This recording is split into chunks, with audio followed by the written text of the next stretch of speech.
বিদেশে পাচার হওয়া টাকা ফিরিয়ে আনতে টাস্কফোর্স গঠন করেছে সরকার। কিছুদিনের মধ্যে দৃশ্যমান পদক্ষেপ দেখা যাবে বলে জানালেন অর্থ উপদেষ্টা ডক্টর সালেউদ্দিন আহমেদ। তিনি দাবি করেন, অন্তর্বর্তীকালীন সরকারের 1 মাসে বেশ কিছু পদক্ষেপ আস্থা ফিরেছে ব্যাংক খাতে। সহসায় কমবে নিত্যপণ্যের দামও। সচিবালয়ে এসব কথা বলে তিনি। রিপোর্টে জানাচ্ছেন মাহবুব কবির চপল।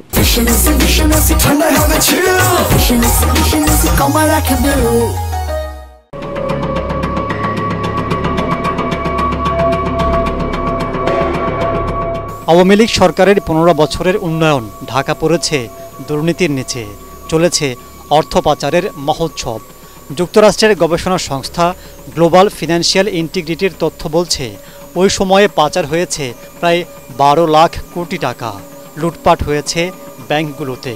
এসব টাকা ফিরিয়ে আনতে তৎপরতা শুরু করেছে অন্তর্বর্তীকালীন সরকার। গঠন করা হয়েছে টাস্কফোর্সটা নিয়ে কংক্রিট ইস্যু হয়েছে। আমরা যেটা অবয়বটা আদলটা হয়েছে, ভেতরে কারা আছে সেটা আমরা বলবো না এখন, পরে ঠিক টাকা চলে গেলে। এটা মার্কোতে 16 বছর লেগেছিল টাকা আনতে, জানেন। এখন 16 বছর লাগার কথা না, কারণ অনেক আইন হয়েছে, এখন অনেক তাড়াতাড়ি হবে এবং আমরা আশা করি একদম ওদের দৃশ্যমান হবে কিছুদিনের মধ্যে। আপনার সেটা আমি বলতে পারি। অন্তর্বর্তী সরকারের 1 মাসে আর্থিক খাতে খুব একটা ইতিবাচক প্রভাব দেখা যায়নি। নিত্যপণ্যের দামও ওঠানামা করছে। অর্থ উপদেষ্টা বলছেন, তাদের সংস্কারের সুফল শিগগিরই বাজারে দেখা যাবে। 1 মাসে কি করেছে আজকে তো আমি বলেছি। সবচেয়ে বড় হলো ব্যাংকিং সেক্টর হলো কনফিডেন্সটা আনা। সেটা বড় চ্যালেঞ্জ ছিল, মানে ব্যাংকের উপর।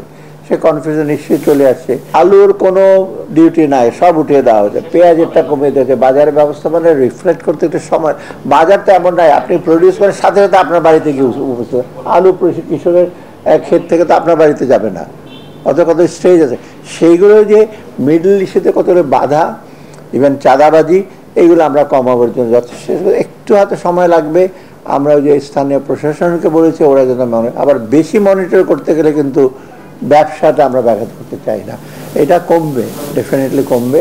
জিএসপি সুবিধা ফিরে পেতে যুক্তরাষ্ট্রের সাথে ফের আলোচনার পাশাপাশি রপ্তানি বাড়ানো, এনবিআরের সংস্কার সহ বিভিন্ন পদক্ষেপ নেওয়া হচ্ছে বলেও জানান অর্থ উপদেষ্টা। সব বলে দিয়েছি আমি। মাহবুব কবির চপল, এটিএন বাংলা, ঢাকা।